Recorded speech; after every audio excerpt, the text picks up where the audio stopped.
নমস্কার, আমি শ্রী মিলন অধিকারী। দেখতে থাকুন শ্রী মিলন অধিকারীর চমৎকার চ্যানেলটিকে সাবস্ক্রাইব, লাইক এবং শেয়ার, কমেন্ট বক্সে কমেন্ট করবেন। শিবরাত্রে আপনি একটি ছোট্ট উপায় করুন। কি করবেন?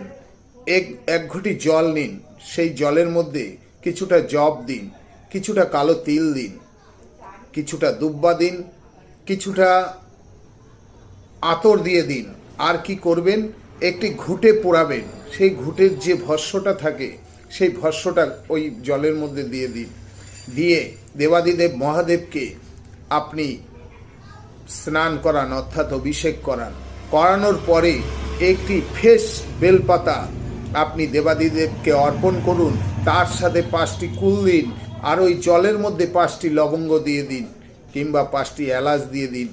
দেখবেন সারাটা বছর মন্ত্রটা বলবেন, ওং নমো ভগবতে রুদ্রায় নমঃ, নমো ভগবতে রুদ্রায় নমঃ।